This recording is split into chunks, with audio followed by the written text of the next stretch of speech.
সবাইকে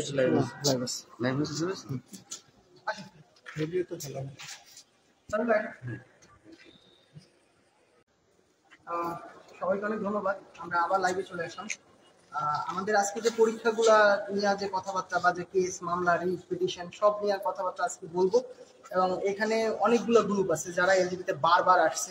প্রায় এমন এমন লোক আছে যে সাইফুল ভাই 50 থেকে 60 বারের উপরে আসছে। তারপরে আমি কয়েকবার আসছি, দেন রাসেল আসছে। তো এদের সবার এক্সপিরিয়েন্স গুলোই আজকে শেয়ার হবে। আপনারা একটু প্লিজ সবাই মনোযোগ দিয়ে আজকে লাইভটা শোনেন। আমি প্রথমে অনুরোধ করবো রাসেল ভাই তার নিজের এক্সপিরিয়েন্স থেকে শুরু করে তার সে যা যা করছে না করছে, কি হয়েছে, মামলা কি অবস্থা এবং পরবর্তী কি সেটা পরবর্তীতে আলোচনা করবো। আগে কি অবস্থা আমরা আছি সেই অবস্থানটা আমরা ক্লিয়ার করবো। আসসালামু আলাইকুম, সবাইকে ধন্যবাদ লাইভে যুক্ত হওয়ার জন্য এবং স্পেশালি থ্যাঙ্কস যারা আজকে এখানে আসছে। তো আমরা এই বিষয়টা অনেক আগে ক্লিয়ার করছি। আমাদের দুটো মামলা ছিল, আপনারা জানেন, একটা আর্কিটেকচার আর একটা হলো প্রজেক্টের বয়সের জন্য। তো আর্কিটেকচারের মামলা তো আমরা কথা কি ক্লিয়ার শোনা যায়? লাইভে চলে? আর্কিটেকচারের মামলা হাইকোর্ট থেকে, হাইকোর্টের যে স্টে আদেশটা ছিল ওটা আমরা মহামান্য সুপ্রিম কোর্ট থেকে স্থগিত করাইছি। আর যেটা প্রজেক্ট থেকে আসছে এটা একটা ডিরেকশন সহ হাইকোর্টের রায় দিয়েছে। এটা আমরা অনেকবার ব্যাখ্যা করেছি যে একটা বয়স শিথিল করে দেন প্রকল্প যারা আছে তাদেরকে অ্যাপ্লিকেশন করার সুযোগ করতে বলা হয়েছে। এখানে যে জটিলতা ছিল, হাইকোর্ট বলে দেয়নি নির্দিষ্টভাবে কত বছর শিথিল করবে। আমরা যতবার এলজিডির কাছে আসছি, আজকের ওরা ছিল সবাই, বাইরে যারা ছিল তারাও শুনছে, এলজিডি এটা ছিল আমরা কত বছর কমাবো, কত বছর কমাবো আবার মামলা হবে। এবং সেক্ষেত্রে আমাদের একটা দাবি ছিল যে আপনাদের সবচেয়ে বেশি কষ্ট যে চাকরি করে 59 বছর পর্যন্ত আপনার করে দেন, 25 থেকে 59 বছর করে দেন, তারা করলে তাহলে তো মামলা করার অপশন থাকবে। ওনারা বলছে আমরা 5 বছর কমাইলে আবার যে 10 বছর সে মামলা করবে, আর 10 বছর 15 বছর মামলা করবে, এই জটিলতা যাইতে চায় না। এবং ওনাদের এক কথা শেষ পর্যন্ত এটাও বুঝেছে যে মামলার ঝামেলার মধ্যে এই নিয়ে যাবো না, এরকম একটা কথাও কিন্তু সে মন্তব্য করছে। এই ওভারঅল জটিলতা ছিল। আমরা একাধিকবার এখানে আসছি, একাধিকবার আসার পরে ওনাদের একই বক্তৃতা আমরা বারবার করি। আমরা প্রথম ঢুকলে আমরা এমন ভাবে রিয়াক্ট করে মনে হয় যে কিছু জানে না, সবকিছু বলার পরে বলে যে আমরা দেখতেছি, উদ্যোগ নিচ্ছি। আজকে যেটা আশ্বাস দিচ্ছে এখানে হৃদয় হয়ে আছে এবং ওরা বলবে সবাই। তো ওগুলোর মামলার কোনো জটিলতা নাই। এবং আপনারা জানেন যে আইন মন্ত্রণালয় একটা থেকে মতামতের জন্য চিঠি দিছিল। এই চিঠিতেও আইন মন্ত্রণালয় তাদের কাছে যে রিকোয়ারমেন্ট দিচ্ছে যে মামলার স্থগিতের কপি দিতে হবে, সব কপি কাগজপত্র চাইছে, সমস্ত কপি দিয়েও তারা আইন মন্ত্রণালয়কে সহযোগিতা করে নাই। যার ফলশ্রুতিতে আইন মন্ত্রণালয় কি করছে, তারা মতামত না দিয়ে চিঠিটাকে আবার রিটার্ন করে দিয়েছে। তো আমি আজকে ঘটনাগুলো একটু হৃদয় ভাই এবং একটু বলে তারপর যদি কোনো কথা থাকে আমরা আবার বলবো। আচ্ছা, টোটাল বিষয়টা আমি আরেকবার এটা রিভাইজ করি। মামলা ছিল দুইটা, একটা আর্কিটেক্ট কর্তৃক মামলা আর একটা হচ্ছে প্রকল্প কর্মকর্তার বয়স শিথিলকরণ কর্তৃক একটা মামলা। তো আর্কিটেক্টের যে মামলাটা আছে সেটা স্টে করা আছে, মানে স্থগিত করা আছে, সেটা নিয়ে পরীক্ষা নিতে তাদের কোনো সমস্যা নাই। সেটা মামলা থাকা অবস্থায় তারা পরীক্ষা নিতে পারবে। কিন্তু মেইন ফ্যাক্ট প্রকল্প কর্মকর্তারা তারা রিড করার ফলে সেখানে তাদের বলা হয়েছে যে আমরা যারা বিভিন্ন মেয়াদে প্রকল্পে আসি আমরা কি করব, আমাদের আত্মীকরণ করেন। আত্মীকরণের বিষয়ে কিছু ইয়ে আছে, বিধিনিষেধ আছে, সে কারণে তারা তাদের আত্মীকরণ করা যাচ্ছে। তো তারা চাইতেছে যে পরীক্ষাটা হোক, আমরা তাহলে পরীক্ষায় বসি। আমরাও বলছি যে ঠিক আছে আপনারা আসেন আমাদের সাথে পরীক্ষা দেন, আপনাদের মেধা তালিকায় আসলে পরে আপনি চাকরি করেন, আমার সেক্ষেত্রে কোনো কনফ্লিক্ট নাই। এখন দেখা গেছে যে তাদের বয়সটা কত হওয়া উচিত, সেখানে এলজিডির কাছে বারবার বলা হয়েছে যে আপনারা বয়স আপনারা যেটা চান সেটা নেই, যেটা মনে করেন যে যার চাকরির বয়স 2 দিন আছে প্রকল্পের সাথে আছে সেও আইসা আমার সাথে পরীক্ষা দেবে, তাতে আমাদের কোনো সমস্যা নেই। আমরা এটা ক্লিয়ারলি তাদের বারবার বলছি। এবং সেখান থেকে পিসি তাদের কাছে সেই নথিপত্রগুলো জানতে চায় যে আপনারা টোটাল মামলার নথিপত্রগুলো আছেন এবং বয়স শিথিলকরণ সেই বয়সটা আসলে কত ধরবো সেটা আমাদের জানান। কিন্তু এলজিডি বারবার ওই যে ভূগোল বুঝ দেয়, এই ভূগোল বুঝ আমাদের বারবার দেওয়া হয়েছে। আজকে ওই একই বুঝ দেওয়া হয়েছে যে এইটা এখানে যাওয়া হবে, ওখানে যাওয়া হবে, উমুক স্যার লাঞ্চে, তুমুক স্যার ভারতে, হ্যাঁ তুমুক স্যার দেশে নাই, সে এই মিটিং এ গেছে। সেটি আমি জানি না আসলে আমাদের টোটাল ঘুরানো হইতেছে 2023 সাল থেকে 2025 সাল, তাও প্রায় শেষ পর্যায়ে, তবু এই পরীক্ষার কোনো ধরনের অগ্রগতি আমরা দেখতে পাচ্ছি না। সেখানে আসলে যে দোষ যে আমি পিএসসি দিব, পিএসসি দিতে পারছি না, কারণ পিএসসির কাছে টোটাল নেগোসিয়েশন তো তারা করেনি এলজি। হ্যাঁ, সেখানে আইন মন্ত্রণালয় যে নথিপত্রগুলো চাওয়া হয়েছে সেগুলো তারা ঠিক টাইম মতো পাঠায়নি। তার মানে কি দোষগুলো কার? আসলে কারাই কাজটা করতেছে? অভিস্থিত প্রকল্প কর্মকর্তারা, তারাই নিয়োগ করতে এটা চরম ভাবে মানে গাফিলতির কারণেই এটা হোল্ড করে রাখতেছে। কারণ এটা হোল্ড করলে তারা তাদের মধ্যে চাকরি করতে পারবে। একটা টাইম হবে কি এই 656 জন নিয়োগ আস্তে ধামাচাপা পড়ে যায়। তারপরে দেখা গেছে আমাদের পরীক্ষা হোক বা নাটক এটা নিয়ে তারা বদার যদি হইতো, তাহলে আমরা প্রায় 50 থেকে 60 বার এখানে ছেলেপালা আসছে বিভিন্ন ভাবে বিভিন্ন গ্রুপে, তারা জানতে চাইছে এই মামলার অগ্রগতি সম্পর্কে। তারা কোনো কিছু জানায় না, শুধুমাত্র এই প্রকল্প কর্মকর্তারা এই জিনিসটা রেজিস্ট্রে করাই রাখছে। এটা নিয়ে অনেক একটা কনফ্লিক্ট তৈরি করে রাখছে যে এখানে আমার অগ্রাধিকার দিতে হবে, এখানে আমাকে আত্মীয়করণ করতে হবে। এই এই যদি হয় তাহলে একটা একটা সরকারি প্রতিষ্ঠানের আসলে স্বচ্ছতা কোথায়? এখন আমি একটা একটা কথা আসলে ক্লিয়ার শেষ করে দিই যে এরকম যদি হতে থাকে না, তাহলে আসলে পরীক্ষা দিন শেষে হবে না। আপনারা যারা বলেন যে এদিকে আপডেট কি আপডেট কি, আপডেট কি রে ভাই? আপডেট আপনিও জানেন আপডেট কি? এটা সম্ভব কোনোভাবে? আপনারা আটকাই রাখছে কতজন? 3700 জনের সেখানে আত্মীকরণের কথা তারা পেশ করছে। সেখান থেকে আমাদের উপসহকারী প্রকৌশলী আছে প্রায় 300 প্লাস। তাদের ডিসিশন নিবে, তাদের নেগোসিয়েশন হবে, তারপর আমাদের কথা আসবে। সেটার জন্য আরো কয়শো বছর দেখা যাবে যে আপনার নাতির সাথে আপনি এলজিডি পরীক্ষা দিতে আসছেন, সার্কুলার হলো, আপনার নাতি ডিপ্লোমা কমপ্লিট করলো, তারপরে একসাথে বসে আপনারা দুইজনে দাদাই নাতি এলজিডি পরীক্ষা দেবেন। এমনটা হতে পারে, এটা আশ্চর্যজনক কিছু না, কারণ আমার আসার পরে আমার এক্সপিরিয়েন্স গুলো হইতেছে। তো আপনারা এরকম বললেন না।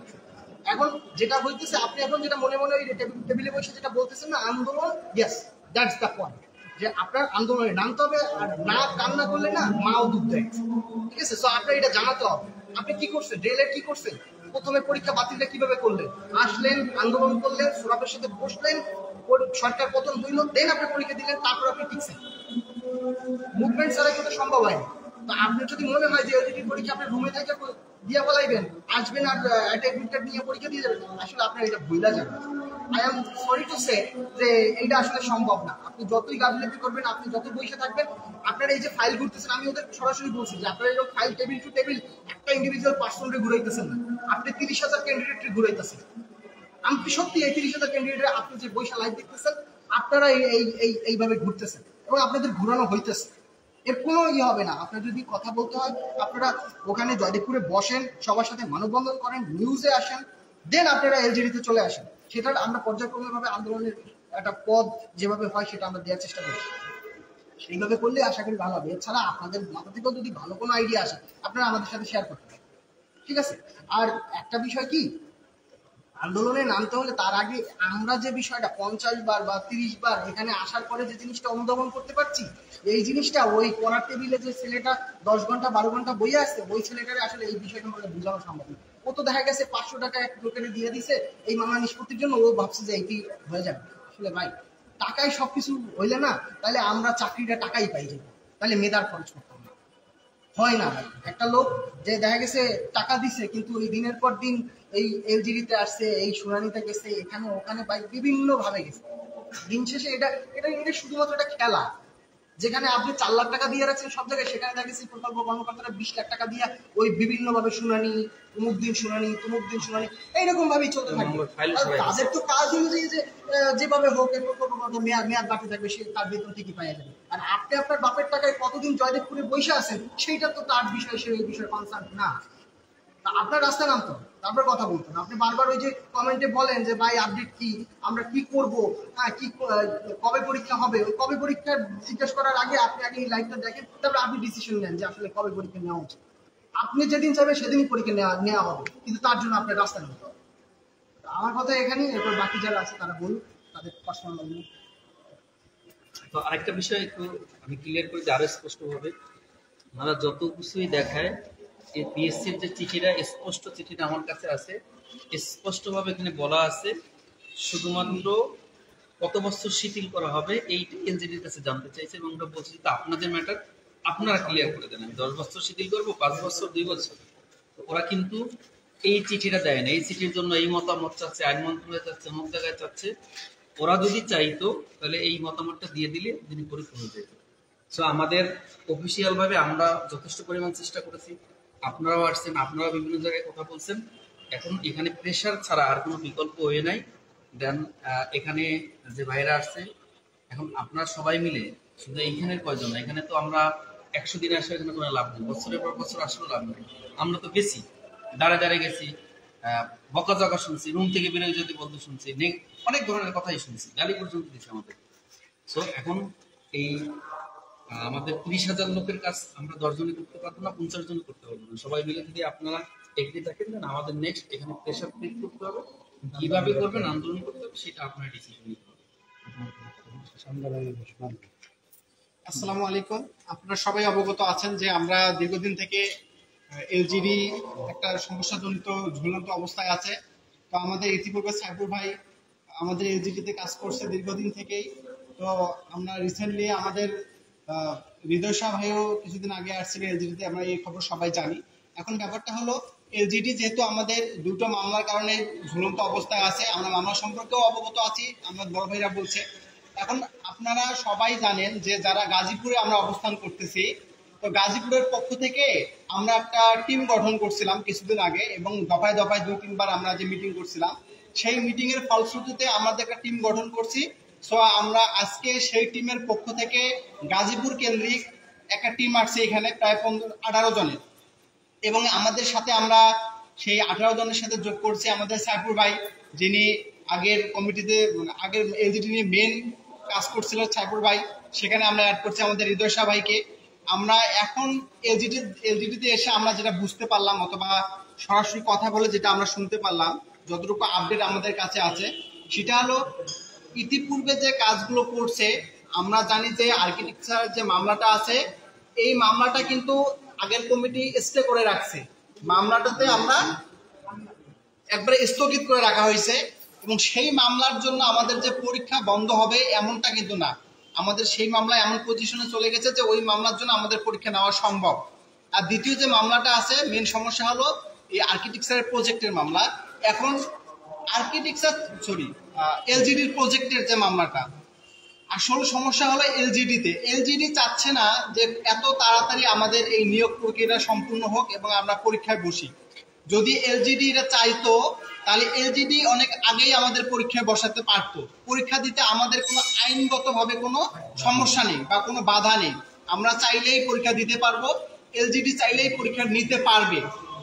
এখন মেন সমস্যাটা হচ্ছে এলজিডি, যেহেতু আমরা এখানে আসছি, মেন সমস্যা হলো এলজিডির। এখন এলজিডিতে 2-1 জন এসে পরীক্ষা আমরা চাপ দিলে এলজিডি পরীক্ষা নেবে এমনটা না। আজকে এলজিডির যে লোকের সাথে আমরা চিফ স্যারের সাথে কথা বলে যে তথ্যটুকু পাইলাম ওনার কাছে, ওনারা কোনোভাবেই মানে আমাদের শুধু সান্ত্বনা দেয়, যারা এলজিডিতে আছে তাদেরকে সান্ত্বনা দিয়ে পাঠিয়ে দেয়। এখন আমরা যদি এই সান্ত্বনা শুনে গিয়ে ম্যাচে গিয়ে বসে থাকি যে না, স্যাররা তো বলছে সামনের সপ্তাহে এটা হবে, পরের সপ্তাহে এটা হবে, এভাবে কিন্তু কোনোভাবেই সম্ভব হবে না। এখন আমাদের যদি এলজিডি নিয়োগটা বাইর করে নিয়ে আসতে হয়, এলজিডি যদি আমাদের পরীক্ষা দিতে হয়, তাহলে আন্দোলনের বিকল্প ছাড়া অথবা এলজিডি কে ট্রাপে ফেলা ছাড়া আমাদের এলজিডি পরীক্ষা সম্পূর্ণ করা সম্ভব হবে না। এখন আপনারা যারা গাজীপুরে আছেন তারাই ডিসিশন নেবেন যে আপনারা কিভাবে কি করবেন। যদি আপনারা একান্তভাবে চান যে আমাদের এলজিডি পরীক্ষা আমরা দেব, তাহলে অবশ্যই এই জাগরণটা গাজীপুর থেকেই শুরু করতে হবে। সাইফুর ভাই এককভাবেও কোনো আন্দোলনে আসতে পারবে না, অথবা হৃদয় শাহ ভাই, অথবা যেরকম যারা আমাদের বড় ভাই আছে বিভিন্ন গ্রুপের যারা এডমিন, ওরা কিন্তু এককভাবে কিছু করতে পারবে না, সবাই কর্মস্থলে ব্যস্ত। তো এখন আপনারা যদি চান যে আমরা এলজিডিতে পরীক্ষায় বসবো, অথবা এলজিডি আমাদের চাকরির দরকার আছে, তাহলে এই গাজীপুর থেকেই আপনাদের আন্দোলন কেন্দ্রিক একটা মন মানসিকতা তৈরি করতে হবে, এবং গাজীপুর থেকেই আপনাদের আন্দোলন শুরু করতে হবে। সো এখন আপনারা ডিসিশন নেবেন যে আসলে আপনাদের চাকরির দরকার আছে কিনা এলজিডিতে। যদি আপনাদের এলজিডিতে চাকরি দরকার হয়, তাহলে আপনারা আন্দোলনে শরিক হবেন এবং আন্দোলনে আসবেন। আর যদি বলেন যে না ভাই আমার এলজিডি চাকরির দরকার নেই, তাহলে আমরাও আজকের পর থেকে এলজিডি সম্পর্কে কোনো কথা বলবো না, এলজিডি সম্পর্কে কোনো মিটিং হবে না, অথবা এলজিডি সম্পর্কে আমরা কোথাও যাব না। আজকের পর থেকে এখান থেকেই আমাদের এলজিডির যে গাজীপুর কেন্দ্রিক যে আমাদের একটা টিম আছে, এই টিমের এখান থেকেই সমাপ্ত ঘটবে। এখন আপনারা যা করবেন ভেবেচিন্তেই করবেন। আমরা এই বার্তাটা অবশ্যই সবাইকে পাঠানোর চেষ্টা করব। আমাদের সাথে ঠাকুর ভাই আসছে, ঠাকুর ভাইকে আমরা ধন্যবাদ জানাচ্ছি, হৃদয় শাহ ভাই আসছে, তাদেরকে ধন্যবাদ জানাচ্ছি, এবং আমাদের গাজীপুর কেন্দ্রিক যে টিমটা আসছে, যে 20 জন টিম আছে, সবাইকে ধন্যবাদ জানাচ্ছি। এবং তারাও আপনাদের সাথে অথবা 2-1 জন কথা বলবে যে কি করলে ভালো হয়, এবং তারাও কথা বলবে। ধন্যবাদ সবাইকে। আমি প্রথমত বলতে চাই যে পরীক্ষাটা কিন্তু আমাদের 20 জনের না, পরীক্ষা কিন্তু অ্যাপ্লাই করা যদি ধরা হয় তাহলে সিভিল ডিপার্টমেন্ট থেকে দেখা যাবে 30,000 অ্যাপ্লাই করা আছে, ঠিক আছে? তাহলে পরীক্ষা কিন্তু আমাদের 20 জনের না, আমরা 20 জন কেন আসলাম, বাকিটা কেন টেবিলে বসে থাকবে? যদি আপনারা সবাই আন্দোলনে আসেন তাহলে পরীক্ষাটা হবে। পরীক্ষাটা এমনভাবে তৈরি করতে হবে যেন এলজিডির সামনে আমরা পড়ে থাকবো, পরীক্ষা না নেওয়া পর্যন্ত বা পরীক্ষার ইস্যু তৈরি না হওয়া পর্যন্ত আমরা এখান থেকে ছাড়বো না, তাইলে কিনা পরীক্ষাটা হবে। আপনি যদি পড়ার টেবিলে বসে বসে বই পড়েন তাহলে সারা জীবন আপনি বই পড়ে দেওয়া লাগবে, পরীক্ষা দেওয়া লাগবে না, চাকরি নেওয়া লাগবে, ঠিক আছে? আর সিভিলের যে 1000 প্লাস পোস্ট, সবকিছু মিলাই 1000 প্লাস পোস্ট আজকেও বলছে এটা, আজকেও তারা বললো, চিফ স্যার বললো যে 1000 প্লাস পোস্ট। এই পোস্ট সিভিল ডিপার্টমেন্টে অন্য কোনো সেক্টরে পাইবেন বলে আশা করা যায় না। 20-50 জন, 2 জন, 5 জন, ওই দিয়ে আপনি চাকরি পাবেন এটা আপনি বলতে পারবেন না। লিখে রাখেন ওইটা আপনি চাকরি পাবেন না। সুতরাং আপনি যদি চাকরি নেওয়ার মন মানসিকতা থাকে তাহলে এলজিডিতে নেওয়া লাগবে। সুতরাং গাজীপুরে আপনার কি সমাবেশ বা আন্দোলন যাই হোক না কেন আপনারা নিজ থেকে এসে আপনার হাজিরা দেওয়া লাগবে। আরেকজন যে আপনার পরীক্ষার ব্যবস্থা করে দেবে ওইটা যদি আপনি চান তাহলে আপনি সারা জীবন গাজীপুর পড়েই থাকবেন, পরীক্ষা হবে না, চাকরি হবে না, কথা শেষ। এটাই। আর কি কেউ কথা বলবেন আপনারা?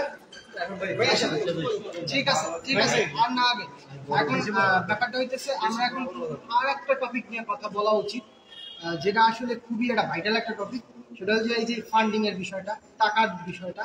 ভাই আমি একটা জিনিস খুব বিশ্বাস করি, 10-এর লাঠি 1-এর বই, সবাই মিলা নামলে ওই দড়ি ধরে মারো টান, রাজা হবে খান খান, এরকম টাইপের সবাই নামবে।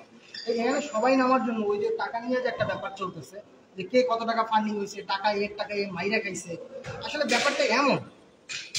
আপনারা একটু সাবির ভাই শোনেন, আমি পরে কালেকশন করে দিই। সাবির বলেন ভাই, এই ঠিক টাকা নিয়ে তো ট্রেনিংটা বিভিন্ন ইস্যু নিয়ে কথা বলতেছে যারা, বিশেষ করে প্রথম বিষয়টা হলো যে অনেকেই কথা বলে যারা এই টাকা দেয় নেই, কানেকশনও ছিল। এবং আমি অনেককে দেখেছি যারা ওই 2023 সাল যখন শুরু হয়েছে এটা ফান্ডিং, তখন তারা ডিপ্লোমাপাসই করে না, নতুন তারা ফেসবুকে পোস্ট দিচ্ছে, মন্তব্য করতেছে। এটা বিষয়টা আমি সবাইকে আমি ওই সময় ওপেন বলেছি যে ভাই আমি তো জনে জনে গিয়ে ভাই 30,000 মানুষকে হিসাব দিতে পারবো অথবা বলতে পারবো না, বুঝাইতে পারবো না। এখানে আজকে যারা এখানে আসছে তারা বুঝতে পারছে এলজিডি আসলে কি হয়, কতবার আসছে এবং আমাদের সাথে কথা বলছে, তখন সে জানতে পারছে আসলে আমরা কাজ করছি কি করে নেই। আপনি তো টেবিলে বসে জানতে পারবেন না। আমার অনুরোধ, আপনার যত কোশ্চেন আছে আপনি আমাদের কাছে আসেন, জানেন, দেনও যদি মনে হয় যে আপনার ফান্ডিংটা প্রপার ইউজ হয় নাই, তাহলে আপনি আপনার টাকা নিতে পারেন, ওপেন। তো ব্যাপারটা এখানে কি হলো যে যারা আগের কমিটির সাথে টাকা দিচ্ছেন, মাদার টেকনোলজি বিভিন্ন লোকের কাছে টাকা দিচ্ছেন, ওনার কাছে জবাব দিয়ে চান, আপনার স্বচ্ছতা অস্বচ্ছতা যা আছে সব ক্লিয়ার করেন ভাই বৈশা। কারণ এই ধরনের ধোঁয়াশা ছড়াইতে থাকলে না ওই বসে থাকা ছেলেটা আন্দোলনে আসবে। আর যে লোক যদি টাকা মাইরে খাইতো, আমার যেটা যুক্তি, এই লোক একটা অলরেডি জব করতেছে, সে নিজে অবশ্যই চাইবে না যে তার সম্পর্কে এই ধরনের কিছু টাকার একটা এলিগেশন করবে, সে তো তার জব সেক্টরে ওই জিনিসটা হ্যাম্পার। তার থেকে বরং এই ধরনের মিস্ত্রিক না হইয়া আপনারা তার সাথে বৈশা কথা বলেন, তাহলে এটা নিয়ে সমাধান করা সম্ভব। তাহলে তো এইভাবে আপনি এরে ট্যাগিং করবেন, ও ওরে ট্যাগিং করবে, ট্যাগিং করলে যে কি ধরনের বিশৃঙ্খলা হয় বর্তমান রাষ্ট্র ব্যবস্থায় আপনারা দেখতে পাচ্ছেন, তাই না? আর একটা কথা ভাই, প্লিজ আপনারা সবাই এক হন।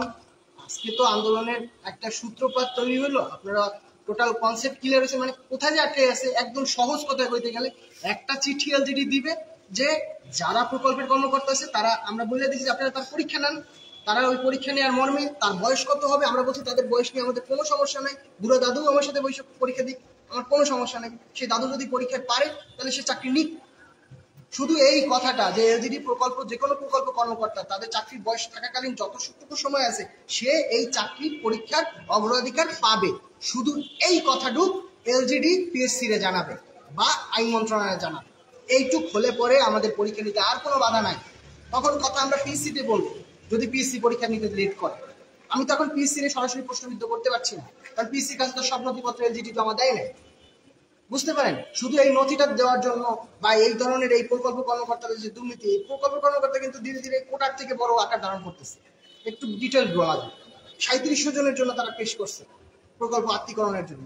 আপনি চিন্তা করে দেখেন, 3700 জন লোক তারা না দিছে তার মেধা তালিকার পরিচয় বা সে কোনো যাচাই বাছাই পরীক্ষা ছাড়া সে 10 বছর বা 15 বছর এই প্রকল্পের সাথে আছে, তারা আত্মীকরণের কথা বলতেছে।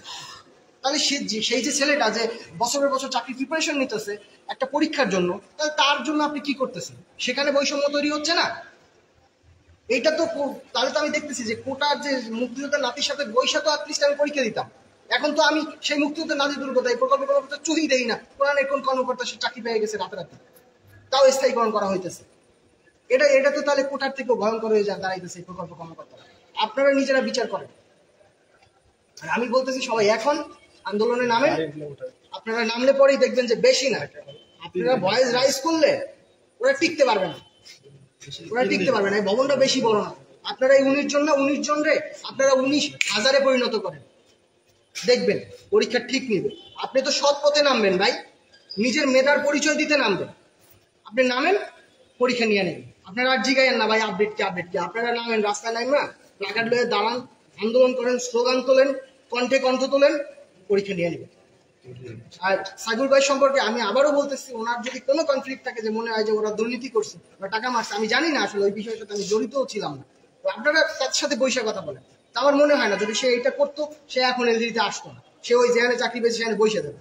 আপনারা পারতেন হ্যাঁ নামে একটা মামলা থেকে দিত, তারপর সে বিভিন্ন জায়গায় হাজিরা দিত, সেটাও সে ম্যানেজ করতে পারে, সেটা করেন লাগে। তবু ভাই এই ধোঁয়াশা ক্লিয়ার করে দেখা গেছে আপনি একটা গ্রুপ স্ট্যাটাস দিতেছেন এ চোর, ওই একজন ওই একটা সাধারণ শিক্ষার্থী সে ওইটা পড়তেছে, ও এই লোক তো চোর, তা তো নামবে না, আপনি তো ক্ষতি করবেন ওখানে। আমি চাইতেছি ভাই সবাই একসাথে দাঁড়ান, দেখবেন পরীক্ষা নিয়ে নেবেন, সবাই একসাথে আসেন। এটাই হলো আমার শেষ কথা। লাইভটা ডিলেট করে দিন। ডিলেট